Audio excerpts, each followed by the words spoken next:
बिस्मिल्लाहिर्रहमानिर्रहीम। Welcome to my YouTube channel. हमने कुछ डाउट्स क्लियरिंग सीरीज़ स्टार्ट की हुई है। उस डाउट्स क्लियरिंग सीरीज़ का ही आज ये पार्ट नंबर 4 है, जिसमें हमने आज कुछ डाउट्स क्लियर करने हैं। तो बढ़ते हैं जी आगे। सबसे पहला हमने यहाँ पर डाउट क्लियर करना है कि गुड कहाँ इस्तेमाल होता है, वेल कहाँ इस्तेमाल होता है।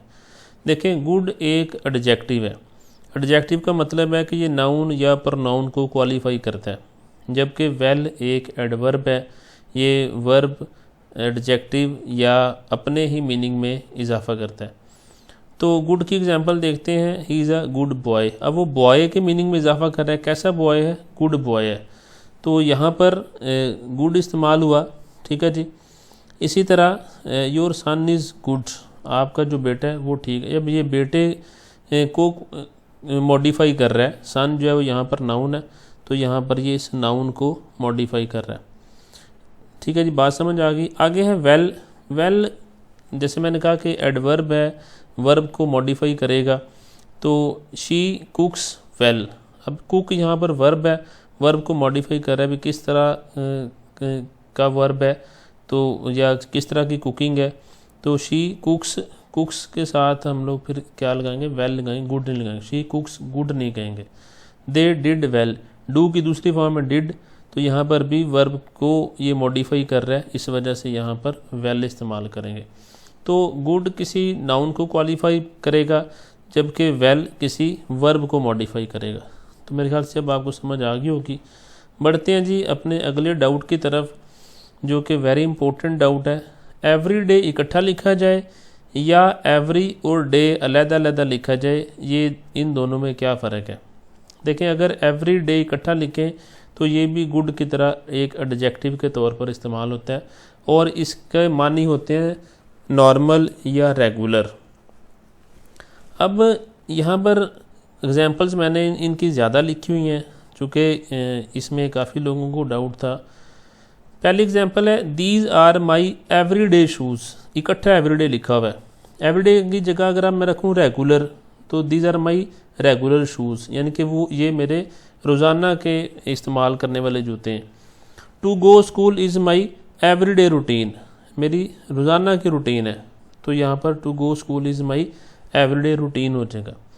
Exercise plays an important role in everyday life. रोज़ाना या रेगुलर लाइफ, अगर एवरीडे की जगह रेगुलर रख लूँ तो एवरीडे लाइफ की जगह मैं रेगुलर लाइफ या नॉर्मल लाइफ, तो यहाँ पर जो भी वर्ड रखूँगा वो सूट करेगा। तो अब यहाँ से आपको समझ आ गया कि एवरीडे का मतलब होता है नॉर्मल या रेगुलर, जबकि एवरी डे ये एक एडवर्बल फ्रेज़ है। इसका मतलब होता है डेली या ईच डे। बात करते हैं जी, Aslam plays cricket every day. Aslam, अब एवरीडे की जगह मैं डेली रखूं तो असलम प्लेज क्रिकेट डेली, तो ये सूट करता है। इसी तरह she speaks truth every day. यहाँ पर भी एवरीडे की जगह डेली रखें तो देखें शी स्पीक्स ट्रूथ डेली या she speaks truth each day, तो वो दोनों यहाँ पर सूट करते हैं। Read the Holi Quran every day. Everyday, each day या डेली, कुरान पाक रोज़ पढ़ें। तो यहाँ पर भी आप देखें एवरी डे ये आपको सेंस बना रहा है। डेली की जगह या ईच की जगह आप एवरी डे लिखेंगे, जबकि नॉर्मल या रेगुलर की जगह एवरी डे लिखेंगे। तो अब मेरे ख्याल से आपको ये कॉन्सेप्ट क्लियर हो चुका होगा एवरी डे का और एवरी डे का। इसी तरह नेक्स्ट है मे बी इकट्ठा और मे बी अलग-अलग।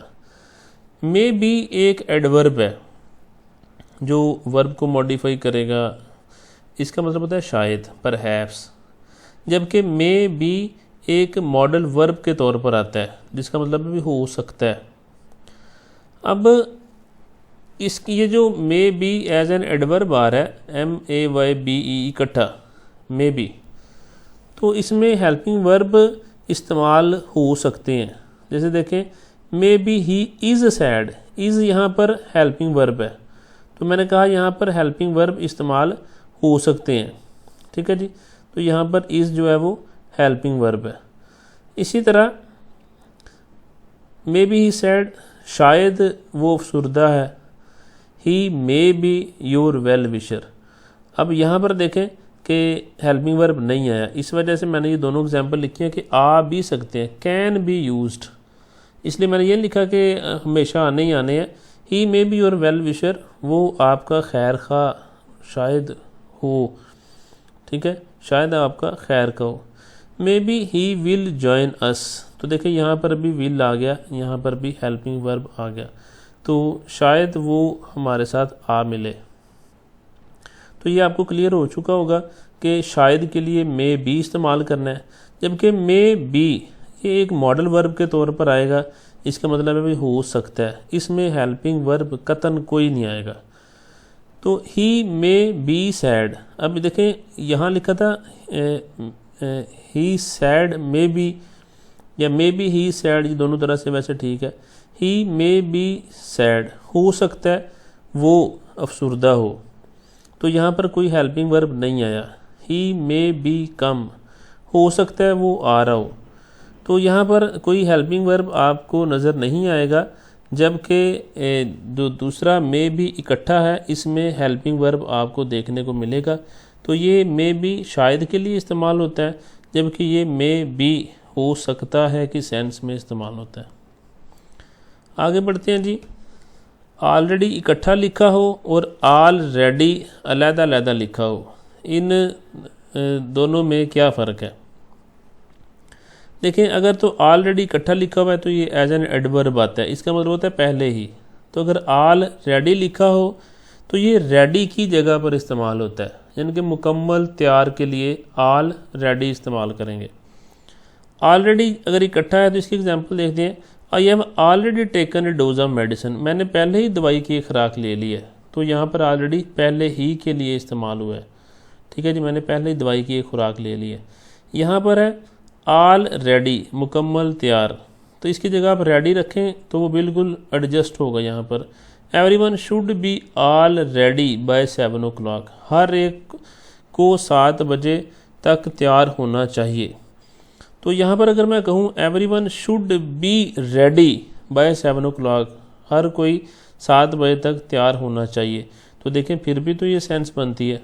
तो एवरीवन शुड बी रेडी करें या एवरीवन शुड बी ऑलरेडी लिखें, ये दोनों का मतलब एक ही है। तो ऑलरेडी पहले ही और ऑलरेडी मुकम्मल तैयार के लिए इस्तेमाल किया जाता है। अपने लास्ट डाउट की तरफ बढ़ते हैं। यह है पार्ट विद और पार्ट फ्रॉम, ये प्रपोजिशन है जो कि पार्ट के साथ इस्तेमाल हो रही हैं। अगर तो किसी चीज़ से किसी को जुदा करें तो पार्ट विद इस्तेमाल किया जाता है, अगर किसी शख्स से किसी को जुदा कर दें तो उसको पार्ट फ्रॉम कहेंगे। मिसाल के तौर पे मैं कहूँ they part with their books, they part with their books, वो अपनी किताबों से जुदा हो गए। अब देखें कोई शख्स था, उसकी किताबें थी, वो किताबें उसे लेके बेच दी या उससे छीन ली, तो वो उस अपनी किताबों से अलहदा हो गया, तो वहाँ पर हम कहेंगे कि ही पार्ट्स विद हिज बुक्स। अब चूँकि यहाँ पर प्लूरल है तो दे की सेंस में आएगा। पार्ट फ्राम की शख्स से, अब शी पार्टिड फ्राम हर हस्बैंड, वो अपने खावन से जुदा होगी। अब किसी शख्स का किसी शख्स से जुदा होना तो वहाँ पार्ट फ्राम इस्तेमाल करेंगे, किसी शख्स का चीज़ से जुदा होना तो वहाँ पर हम पार्ट विद इस्तेमाल करेंगे। मेरे ख्याल से अब ये डाउट्स आपको क्लियर हो चुके होंगे। वीडियो अच्छी लगी हो तो इसको लाइक करें, चैनल को सब्सक्राइब करें और अपने दोस्तों को शेयर भी करें। Thank you so much.